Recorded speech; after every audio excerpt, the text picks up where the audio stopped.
Hello class 6, welcome to Zenith Guru fundamental. मैं हूं निकी पंडित and यहाँ पे हम कर रहे हैं measurement of length and motion वाला chapter and we are on lecture number 3। So इससे पहले के 2 लेक्चर्स आ चुके हैं एंड आई होप कि आपने उन दोनों लेक्चर्स को देखा होगा, तभी आपको आज का यानी कि लेक्चर नंबर 3 समझ में आएगा। ठीक है, सो आज हम डिस्कस करने वाले हैं describing position.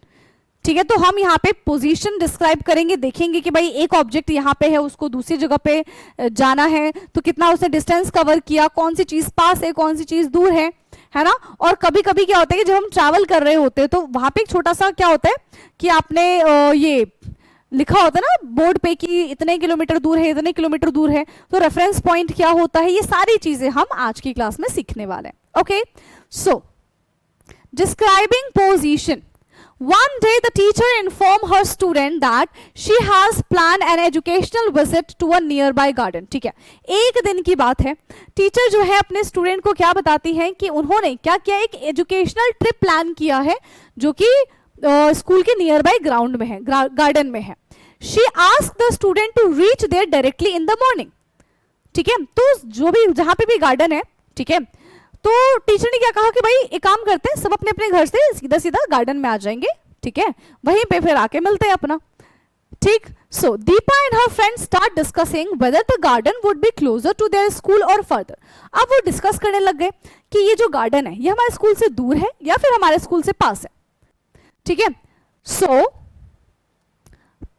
Tasneem and Padma says that garden would be closer, while Deepa and Anish feel that the school would be closer। ठीक है, अब कुछ बच्चों को लग रहा है कि भाई गार्डन पास में है, कुछ बच्चों को लग रहा है कि नहीं स्कूल पास में है। इट डिपेंड ना, ठीक है, ये डिपेंड करता है कि वो बच्चे रहते कहाँ पे हैं, क्योंकि सब एक ही जगह पे तो नहीं रहेंगे, सब एक ही लाइन से घर लेके तो नहीं रहेंगे, कोई अलग जगह पे रहता होगा, कोई अलग जगह पे रहता होगा। तो उनके अपने अपने अकॉर्डिंग क्या है कि किसी को स्कूल पास लग रहा था, किसी को गार्डन पास लग रहा था। ठीक है, नाउ ठीक है, फिर यहाँ पे क्या, Deepa and Anish felt that school would be closure. Hardeep think that both would be almost an equal distance. और हरदीप को लग रहा था कि यार मेरे लिए जितना दूर गार्डन है उतना ही दूर मेरे लिए स्कूल भी है।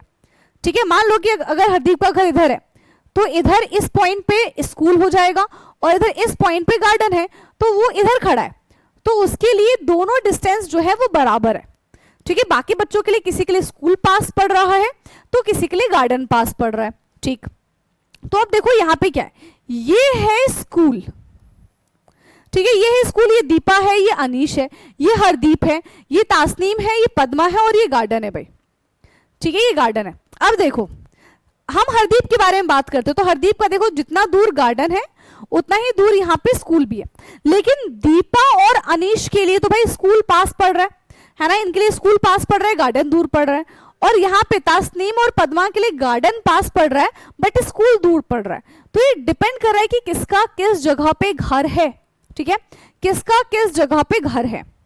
तो इस तरीके से यहाँ पे सबको अलग अलग लग रहा है कि भाई किसी के लिए स्कूल पास है, किसी के लिए गार्डन पास है, किसी के लिए दोनों की दोनों चीजें जो है वो बराबर है।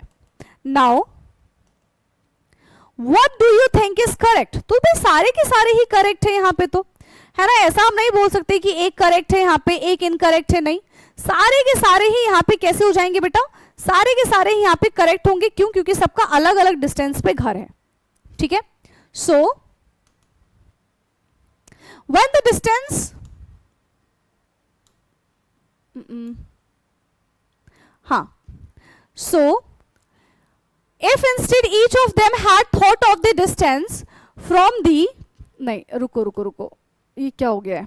Okay, so what do you think is correct. So all of them are correct, सारे के सारे यहाँ पे करेक्ट है। ठीक है, अपनी अपनी ऑब्जर्वेशन के according. Then why are there observation different. ठीक है, अपने अपने अकॉर्डिंग सबके सब सही है बट उनकी ऑब्जर्वेशन क्यों अलग आ रही है, just because of the position of their house. ठीक है, उसकी वजह से उनके जो ऑब्जर्वेशन है वो सब अलग अलग आ रहे हैं। They are locating the distance of the school and garden from their houses. If instead each of them had thought of the distance from the same object or point, says the bus stand, then their observation would have the same. अगर सबके सब एक ही जगह पे एक ही position पे खड़े होके, ठीक है, ये पता कर रहे होते कि हाँ गार्डन कितनी दूर है, तो सबके लिए फिर वो चीज सेम होती, सब बोलते कि हाँ भाई 2 किलोमीटर दूर गार्डन है, कहाँ से, बस स्टॉप पे। लेकिन सबकी पोजीशन अभी अलग अलग है, सब अभी अपने अलग अलग जगह से सिर्फ एक डिस्टेंस के बारे में सोच रहे हैं, इसीलिए सबका जो हम ऐसा बोल सकते हैं कि पोजीशन है या फिर सबके घर से जो किलोमीटर है, किसी के घर से पास पड़ रहा है, किसी के घर से दूर पड़ रहा है। लेकिन अगर सारे बच्चे आके बस स्टॉप पे खड़े हो जाते हैं और बस स्टॉप से वो चेक करते हैं कि गार्डन कितना दूर है, तब इनके लिए सबके लिए सेम डिस्टेंस ही माना जाएगा। सबके लिए बोलेगा हाँ, सब बोलेंगे कि हाँ 2-2 किलोमीटर हमारे यहाँ से दूर है, ठीक है। बट क्योंकि अभी स्टार्टिंग पॉइंट ही इनका अलग अलग है, इसीलिए यहाँ पे अलग अलग ऑब्जर्वेशन आ रही हैं। When distance is a state with respect to a fixed object or point, then this point is a reference point. ठीक है, तो यहाँ पे क्या होता है कि जब हम किसी भी एक स्पेसिफिक पॉइंट को कंसीडर करके, है ना, सेकेंड पॉइंट की तरफ बढ़ते हैं, तो जो फिक्स ऑब्जेक्ट होता है और दैट फिक्स पॉइंट, उसी को हम क्या कहते हैं बेटा, उसी को हम रेफरेंस पॉइंट कहते हैं, ठीक है। उस फिक्स पॉइंट ही को हम क्या बोलेंगे, रेफरेंस पॉइंट बोलेंगे। A few days later, ठीक है, a few days later, Hardeep tell his friend excitedly, let us all go to the playground, ठीक है। कुछ दिन के बाद क्या हुआ, हरदीप कहते हैं अपने दोस्तों को कि चलो प्लेग्राउंड में चलते हैं खेलने के लिए। The sports teacher wants us to help her to draw the line with चूना पाउडर, ठीक है। तो प्लेग्राउंड में क्या हो रहा था, होता है ना कि जब रेसिंग ट्रैक बनता है, ठीक है, रिले रेस वगैरह जब होती है या फिर कुछ भी स्पोर्ट्स हो रहा होता है, तो हमारे जो पीटी वाले सर होते हैं ना, जो स्पोर्ट्स टीचर होते हैं, वो चूना लेके, ठीक है, लाइमस्टोन लेके वो एक ऐसे रेखा बना रहे होते हैं, इस तरीके से लाइनिंग कर रहे होते हैं, ठीक है। कभी देखा आपने स्कूल में चीज होते हुए? मैंने तो बहुत बार देखा है, ठीक है, हाँ, बस मैंने पार्टिसिपेट नहीं किया इसमें कभी। So the sports teacher wants us to help to the draw line with the चूना पाउडर।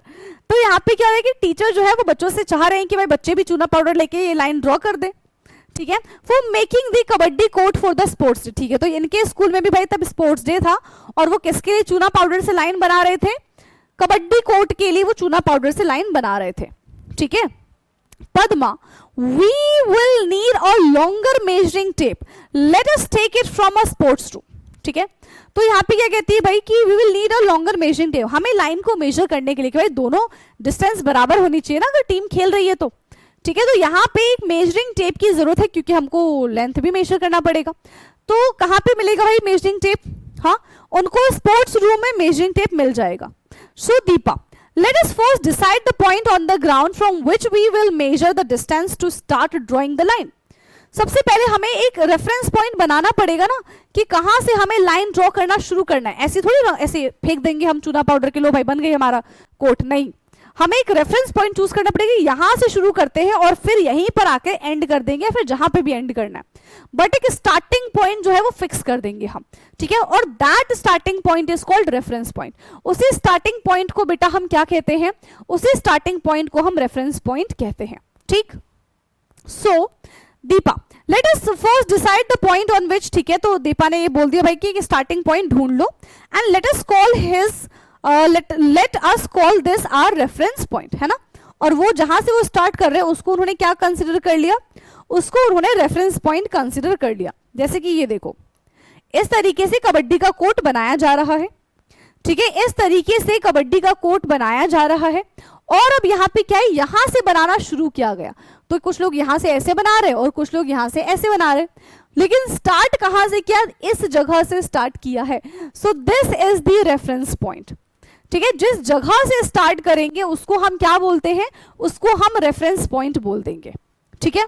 उसको हम बेटा रेफरेंस पॉइंट बोलेंगे। तो देखो सारे बच्चे कितने मजे से काम कर रहे हैं, है ना। कोई भी यहाँ पे काम चोरी नहीं कर रहा है, सब के सब काम कर रहे हैं। तो अगली बार से अगर तुम्हारे टीचर भी ऐसा कुछ बोलते हैं तो टीचर की बात सुन के काम कर लेना, ठीक है, काम चोरी नहीं दिखाना उधर। ओके, चलिए now after a few days, ठीक है, after a few days Padma was travelling by bus to visit her grandparents in Delhi, ठीक है। कुछ दिन की बाद की बात है, पद्मा जो है वो कहां पे ट्रैवल कर रही थी? अपने ग्रैंड पेरेंट्स के घर जा रही थी जो कि दिल्ली में है, ठीक है। कितने लोग यहाँ पे दिल्ली से हैं ये मुझे कमेंट करके बता देना, ठीक। So she was eager to reach Delhi and was reading the kilometre stones on the side of the road, ठीक है। तो वो दिल्ली जा रही थी, एक जगह से दूसरी जगह पे जा रही थी। तो रास्ते में ना उसको इस तरीके का स्टोन दिख रहा था, ठीक है, इस तरीके का उसको साइन बोर्ड दिख रहा था, वी कैन से जिसपे कुछ किलोमीटर्स लिखे हुए थे, किलोमीटर स्टोन, कि अब 70 किलोमीटर है, फिर 30 किलोमीटर है, 20 किलोमीटर है, 5 किलोमीटर है, बस पहुंचने वाले, है ना। तो इस तरीके की चीजें आपने भी देखी होंगी। जब आप एक जगह से दूसरी जगह पे जाते हैं तो वहां पे बोर्ड लगे होते हैं ना, साइन बोर्ड, उस पे लिखा होता है कि एक तो गाड़ी धीरे चलाओ, है ना, 40 की स्पीड पे गाड़ी चलाओ। दूसरा यहाँ पे वो भी लिखा होता है कि भाई अभी जहां पे भी आप जा रहे हैं वो इतने किलोमीटर दूर है। फिर जब आगे आगे आगे आगे बढ़ते चले जाते हैं, फिर दिखता है कि अच्छा और कम किलोमीटर बचा हुआ है, और कम किलोमीटर बचा हुआ है, और एक टाइम पर आप अपने डेस्टिनेशन पे पहुंच जाते हैं। ठीक है, सो ऐसा ही यहाँ पे पद्मा को भी दिखा। On one of the kilometre stone it is was written that Delhi 70 kilometre. तो जब वो रास्ते में जा रही थी तो उसको एक बोर्ड पे क्या दिखा, स्टोन बोर्ड पे, कि दिल्ली 70 किलोमीटर, यानी कि दिल्ली पहुंचने में, दिल्ली में एंटर करने में कितने किलोमीटर भी बचे हुए हैं, 70 किलोमीटर बचे हुए हैं। Now further on the next kilometre stone read Delhi 60 kilometer and each kilometer stone indicate that she was getting closer to her grandparents house। and हर एक किलोमीटर स्टोन उसको क्या बता रहा था कि बस अब कुछ ही देर में वो अपने ग्रैंड पेरेंट्स के घर पहुंच जाएगी, है ना। तो बहुत अच्छा लगता है जब हम जाते हैं अपने दादी और अपने नानी के घर पे। तो सो these kilometer stone indicate her distance from Delhi, है ना। ये जो किलोमीटर है क्या बता रही है, these kilometer stones indicate her distance from Delhi, so Delhi is the reference point in this situation। ठीक है, दिल्ली यहाँ पे क्या है, Delhi is the reference point, ठीक, जहां से उसने स्टार्ट किया। What do such kilometer stones indicate? How would Padma conclude that she was getting closer to the destination? तो उस डिस्टेंस से हमको पता चलता है कि हाँ इतने किलोमीटर है। जैसे कि देखो, मान लो नानी का घर है, यहां से चल रही दिल्ली 70, फिर 60, फिर 50, फिर 40, 30, 20, ये बताता है कि अब हम अपने डेस्टिनेशन पे पहुंचने में कितने दूरी पे हैं, है ना। अब अपने डेस्टिनेशन में पहुंचने में कितने दूरी पे हैं, तो ये चीज हमें इंडिकेट करता है, right. Now if the kilometer stone reads Delhi 70 kilometer as shown in this figure, we can say that position of Padma is 70 kilometer from Delhi, है ना। दिल्ली से 70 किलोमीटर दूर है। एक फिक्स पॉइंट उसने क्या मान लिया कि Delhi is the fix point जहां पे उसको पहुंचना है, ठीक है। तो उसको उसने क्या कंसीडर कर लिया, as a reference point consider कर लिया।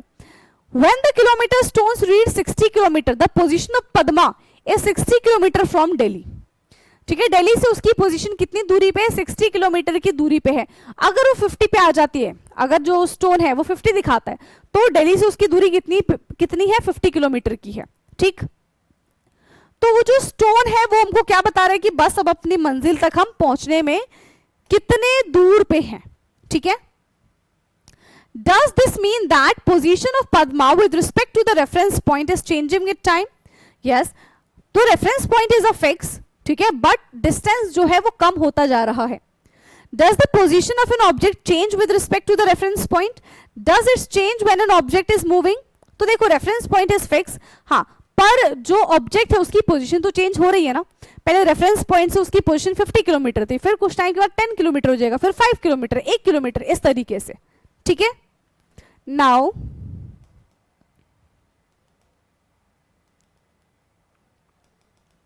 मूविंग थिंग्स, ओके, सो activity 5.2 let us explore moving things के बारे में अब हम बात करते हैं। Look around and prepare a list of 5 objects that are in motion and 5 objects that are in rest। तो हमको यहाँ पे एक लिस्ट प्रिपेयर करनी है जिसमें 5 ऑब्जेक्ट मोशन में होंगे और 5 ऑब्जेक्ट जो होंगे वो रुके हुए होंगे, ठीक। Record your observation in table 5.3, और अपनी पूरी की पूरी ऑब्जर्वेशन हमको कहाँ पे नोट डाउन करनी है, अपनी पूरी की पूरी ऑब्जर्वेशन हमको टेबल 5.3 में नोट डाउन करनी है, ठीक। Think about how you decided whether an object was in motion or rest। अच्छा, हम बेटा कैसे डिसाइड करते हैं कि कोई भी ऑब्जेक्ट रेस्ट में है या फिर मोशन में। अगर कोई ऑब्जेक्ट अपनी पोजीशन चेंज कर रहा है विद रिस्पेक्ट टू टाइम, अगर कोई ऑब्जेक्ट अपनी पोजीशन चेंज कर रहा है विद रिस्पेक्ट टू टाइम, तो वो चीज मोशन में है। अगर कोई ऑब्जेक्ट अपनी पोजीशन को चेंज नहीं कर रहा है विद रिस्पेक्ट टू टाइम, मतलब वो किस में है बेटा, वो रेस्ट में है, ठीक है। क्लियर है इतना, okay. So think about how would you decide whether the object is rest और मोशन, तो मैंने आपको बता दिया। Right your explanation justification in table 5.3, तो अपना जस्टिफिकेशन हमें टेबल 5.3 में लिखना है। सो table 5.3 observing things around you, ठीक है। Object in motion, cow grazing in field, तो काउ जो है, गाय जो है, वो क्या कर रही है, अपना चारा खा रही है, ग्रेज कर रही है, ठीक है। सो जस्टिफिकेशन में हम क्या लिखेंगे, yes, it changing its position, ये अपनी पोजीशन को चेंज कर रही है विद मूविंग और eating grass and eating grass. It change its position, ये अपनी पोजीशन को चेंज कर रही है, ठीक है, वाइल मूविंग, ये मूवमेंट शो कर रही है, and eating grass.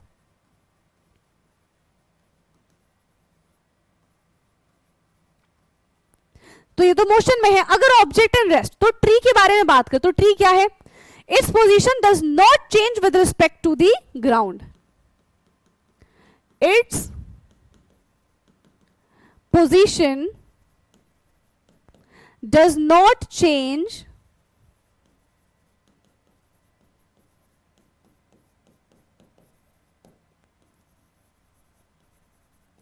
with respect to ground, इसकी पोजीशन ग्राउंड के रिस्पेक्ट में चेंज नहीं हो रही है।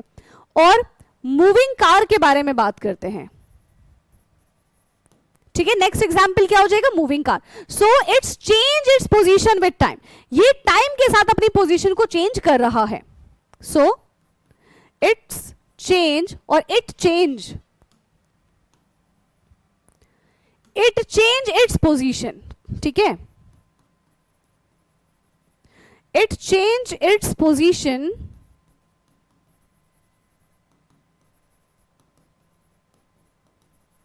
विद टाइम, ये टाइम के साथ अपनी पोजीशन को क्या कर रहा है बेटा, चेंज कर रहा है ना, ये टाइम के साथ अपनी पोजीशन को चेंज कर रहा है। नाउ द अनदर एग्जांपल, ठीक है, मूविंग कार हो गया। अगर हम पार्क्ड कार के बारे में बात करें भाई, कि हमारी जो कार है वो पार्क है, ठीक है। So its position remain fixed, it's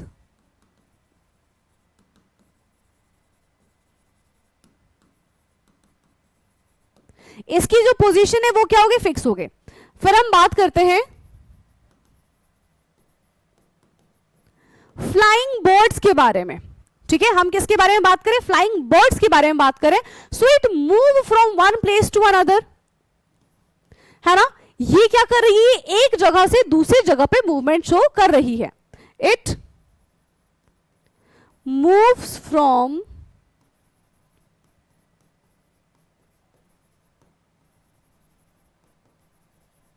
one place to another, एक जगह से दूसरी जगह पे मूव कर रही है, ठीक है। तो ये हमारा किसका एग्जाम्पल हो जाएगा, ये हमारा ऑब्जेक्ट इन मोशन का एग्जाम्पल है। अगर रेस्ट का एग्जाम्पल देना होगा तो हाउस, हाउस क्या, हमारा घर क्या होता है, इट्स पोजीशन रिमेन फिक्स, हमारे घर की जो पोजीशन है वो कैसी होती है, फिक्स होती है। इट्स पोजीशन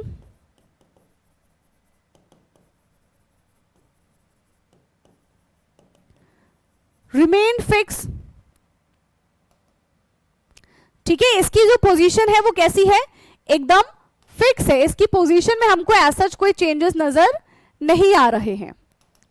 और क्या एग्जाम्पल्स हो सकते हो हैं, और इसका क्या एग्जाम्पल हो सकता है, कोई चीज मूव कर रही है और कोई चीज रुकी हुई है। हम भाग रहे हैं, हम मतलब बच्चे भाग रहे हैं, तुम भाग रहे हो, ठीक है। सो रनिंग चाइल्ड, इसमें भी पोजीशन में चेंज हो रहा है। वाटर फ्लो इन रिवर, है ना, फ्लोइंग रिवर वाटर, ये भी हमारा मूवमेंट वाला ही एग्जाम्पल है। रोटेटिंग फैन, ठीक है।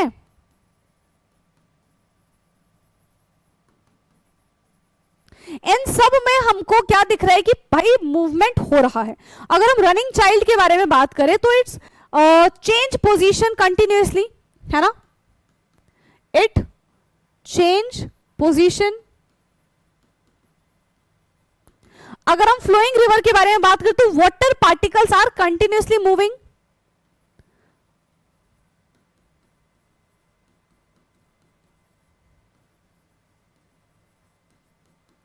और अगर हम रोटेटिंग फैन के बारे में बात करते तो उनकी जो ब्लेड्स होती हैं, ठीक है, blades are in motion.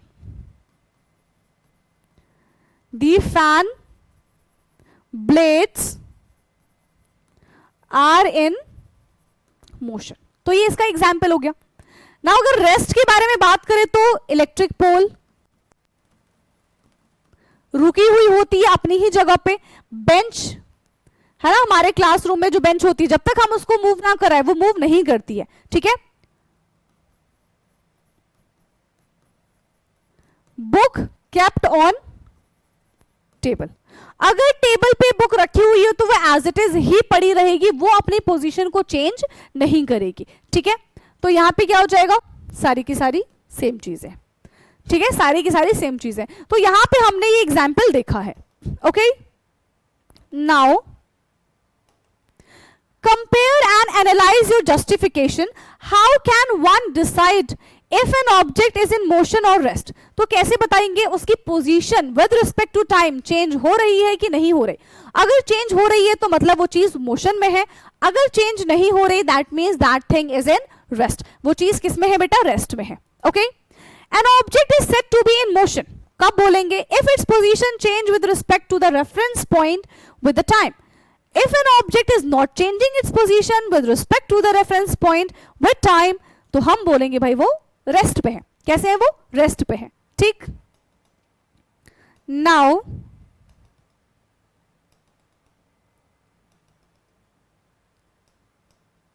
okay, so Deepa looked around her in a bus and noticed that all the passengers were seated, and she looked around again after a minute and she found them still occupying their seats. She had wondered, are they moving? तो अगर यहाँ पे एक चलती हुई बस में passengers बैठे हुए हैं पर वो तो रेस्ट पे हैं, ठीक है, बट बस तो चल रही है, तो क्या वो लोग रेस्ट में होंगे या फिर वो मोशन में होंगे, ठीक है। She wondered, are they moving? She concluded that the position of the passenger was not changing, है ना, पैसेंजर की पोजीशन तो भाई चेंज नहीं हो रही है, वो अपनी सीट पे बैठे हुए हैं, लेकिन therefore they were certainly at rest, and however when she looked outside she felt they were in the motion as their position were changing with respect to the things outside।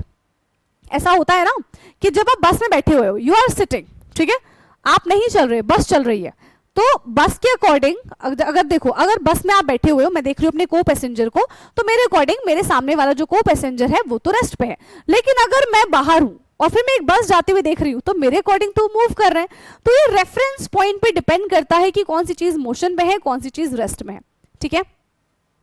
So the reference point is important in deciding whether an object is at rest or in motion, ठीक है। तो reference point से हम आसानी से पता कर सकते हैं कि कौन सी चीज मोशन में है एंड कौन सी चीज रुकी हुई है।